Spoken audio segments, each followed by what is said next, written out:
پچھلے کچھ ویڈیو میں ہم نے طب یونانی کی جو فنڈامنٹل کیفیت، عناصر، اخلاق، یہ سب ٹاپک کے اوپر ہم نے ڈسکس کیا. ابھی ہم یہ بات کریں گے اس میں ہیومرس، جو اخلاق کے بارے میں ہم نے ڈسکس کیا، 4 ہیومرس کے بارے میں، 4 اخلاق کے بارے میں، خلق کے تعلق. اس خلق کے اعتبار سے یا اس 4 مزاج کے اعتبار سے باڈی کی تمام اعضاء کو بھی ہم کیا کر سکتے، 4 میں ڈیوائڈ کر سکتے. اب ہماری یہ لیکچر سیریز کا یہ مطلب نہیں کہ ہم نے پورا مختلف تقسیم بنا کے اس کو سیکھ کے رکھنا نہیں، اس کو سمجھ کے رکھنا ہے. تو خلق کے اعتبار سے یا کیفی مزاج کے اعتبار سے باڈی کی جتنی بھی اعضاء کو ہم نے 4 میں کنورٹ کیا. جو صفراوی مزاج رکھنے والی اعضاء کو صفراوی اعضاء یا اس فنکشن بھی صفرا سے زیادہ تر نزدیک کے جو فیل اسی سے ہوتا ہے. دوسری جو مزاج دموی مزاج رکھنے والی جو قلب ہے اور ان سے تعلق رکھنے والا اعضاء جو دموی مزاج رکھنے والے، کچھ بلغمی دماغ یعنی بلغمی مزاج رکھنے والے دماغ اور اعصاب سے ریلیٹڈ، اور کچھ سوداوی مزاج جیسے تیال وغیرہ اس سے ریلیٹڈ. تو یہ 4 کلاسیفیکیشن ہم نے مزاج کے اعتبار سے کیا ہے. اگر آپ کیفیت کے اعتبار سے اگر کلاسیفائی کریں گے تو 2 میں کنورٹ کر سکتے ہیں، ہار اعضاء اور بارد اعضاء، یا خشک اعضاء یا رطب اعضاء. ہماری مقصد یہ نہیں کہ اس کو مور اینڈ مور ملٹیپلائی کر کے مور اینڈ مور کمپلیکیٹ کرنا، ہم کو کمپلیکیٹڈ کو سمپلیفائی کر کے ایزی وے میں لے کے آنا. خاص طور سے طب اور اس کی جو ہماری جو عملی نظریہ ہے، عمل کے حساب سے اس کی جو نظریہ ہے وہ ہم علم کے کسوٹی پہ اتارنا چاہتے، تب ہم کو اس کی تقسیم کی زیادہ ضرورت نہیں. اب یہاں صفراوی اعضاء سے مراد جہاں صرف صفرائی پایا جا رہا ہے ایسا نہیں ہے، جس کے اندر بائل ہونا ضروری نہیں.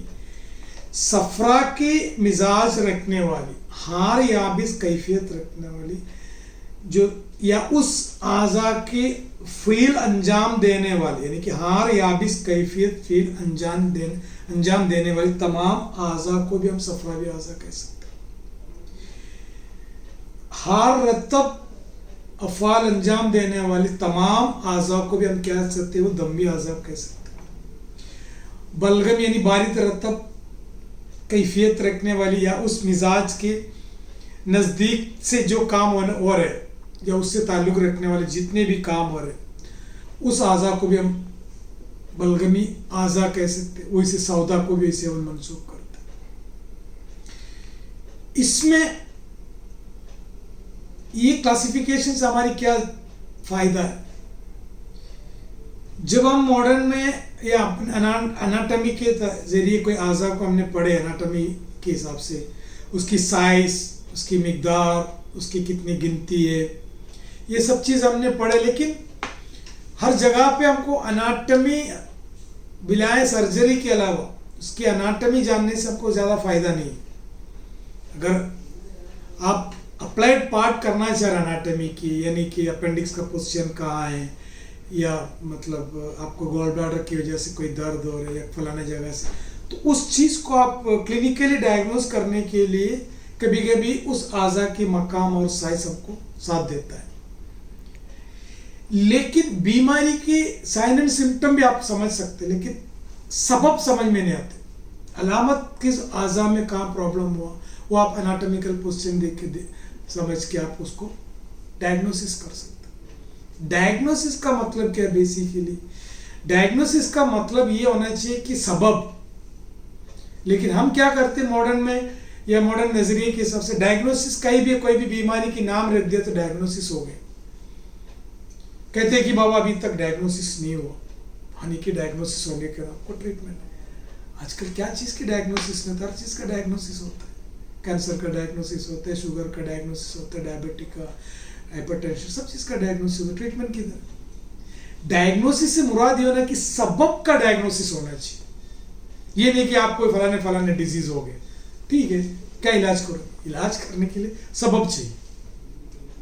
تو اگر آپ ایک اناٹمیکل پوزیشن جاننے سے سرجیکل کو چھوڑ کے, سرجیکل انٹرونشن کو چھوڑ کے دوسرا ہم کو کوئی فائدہ نہیں, یا آپ کو اتنا کچھ ڈائگنوسس میں جیسے آپ کو فلانا جگہ سے درد اٹھ رہا ہے تو رینل کیلکولا ہے یا جی بی ایس ہے, گول بلیڈر اسٹون ہے, یا اپینڈیسائٹس ہے, یا گیسٹرائٹس ہے, اس کے مقام کے حساب سے تھوڑا بہت ہم ڈائگنوسس کر سکتے ہیں فلانا جگہ پہ فلانے پرابلم ہے. ڈائگنوسس مطلب سبب نہیں, کیا بیماری کس مطلب ورمی ہے کیا یا سدھی ہے کیا چیز ہے منجر. لیکن اگر کوئی عضو کا مزاج یعنی کیفیت اگر ہم نے جان لیا اور ہم کو معلوم فلانے جگہ پہ فلانے اعضاء کے اوپر یا تو تحریک ہوا یا تسکین ہوا, اسے ہم اندازہ لگا سکتے بیماری کے سبب جو بھی ہو یہ کیفیت کی وجہ سے. اس سے ہم کو کیا فائدہ ہے کہ ایک تو ڈائگنوسس ایز اے سبب کے اعتبار سے ہوا, دوسرا اصول علاج باندھنے میں ہم کو اور مدد ملتا ہے. نہیں تو کیا اپنے کو معلوم فلانے جگہ پہ فلانے ایریا میں تعفن ہوا, لیکن ہم کو یہ نہیں معلوم اس اعضاء کا مزاج کیا, کس خلط کی زیادتی سے کس خلط کے اعتبار سے تعفن ہوا. اسی لیے کوئی بھی اعضاء کا مزاج جاننا ضروری ہے تاکہ ہم اصول علاج میں اور آگے ہم دوا لکھنے میں یا اس کے اپنے طبابت میں اور تھوڑا سا ہمارے لیے ایزی ہو سکتا ہے وہ چیز. اب ہر عضو کے مزاج کے اعتبار سے اس کی فیل بھی ہوتا ہے, اور ہر عضو کی شکل دیکھ سے اس کا اندازہ لگا سکتے ہیں اس عضو کا مزاج کیا ہے. جیسے قلب ہے, گرم تر ہے, حرکت بھی کرتا ہے, تری بھی ہے, ریلیکسیشن ہے. قبض ہے, گرم ہے لیکن تر نہیں ہے, اس لیے خشک ہے وہ شارپ ہے. دماغ تر ہے لیکن خشک نہیں ہے, لیکن پانی کے سے تھوڑا سا وہ نیم سے یال جیسے تھوڑا سا ایسا فیل ہوتا ہے. ہڈی ہے, مطلب باڈی کے اندر جتنے بھی اعضاء ہیں اس کی فاعل و مفعول کو دیکھ کے ہم باقاعدہ اس کو 4 گروپوں میں تقسیم کر سکتے ہیں, تاکہ ایک کوئی بھی اعضاء اگر کوئی بیماری میں انوالو ہوا تو اس کی اگینسٹ یا اس کے اپوزٹ کیفیت سے علاج بدت کے نظریے سے ہم علاج کر سکتے ہیں. اس کی سائز جاننے سے یا اس کی شکل صورت سے ہم کو فائدہ نہیں ہے.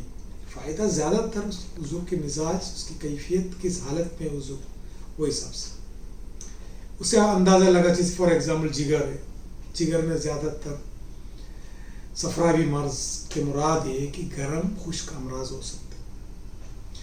قلب میں زیادہ تر گرم تر امراض ہو سکتے ہیں. دماغ میں زیادہ تر باری ترتب امراض ہو سکتے ہیں. باری ترتب امراض سے مراد کیا ہے؟ تری کی کمی ہونے سے تری سے زیادتی کا بھی ہو سکتا ہے, سردی کی کمی سے سردی کی زیادتی سے. یہ ہر جگہ پہ ہر عضو میں 2 پہلو کے حساب سے چلتی ہے. تو ہماری کلاسیفیکیشن صرف ہماری مزاج کے اعتبار سے ہونا چاہیے. اس مزاج کے اعتبار سے وہاں کی فیل بھی ایک انجام دے, جسے ہم اعضاء پڑھنے کے بعد میں نیکسٹ چیپٹر ہمارا افعال. ہر فیل کے پیچھے بھی اسے ایک مزاج ہے. ہر مزاج ہر کام نہیں کر سکتے, ہر کام ہر مزاج سے کنیکٹڈ نہیں ہے, الگ الگ ایک مخصوص کام مخصوص مزاج کرتا ہے. وہ ہم جب فیل میں آئیں گے, افعال میں آئیں گے تو ہم اس میں تفصیل سے بات کریں. تو ایک عضو کے مزاج کے اعتبار سے اس کی فیل رہتے ہیں. جیسے جیسے اس کو فیل میں خلل آ گیا وہ حساب سے وہ بیمار پڑتا ہے, whether it is hyper who whether it is hypo. Thank you.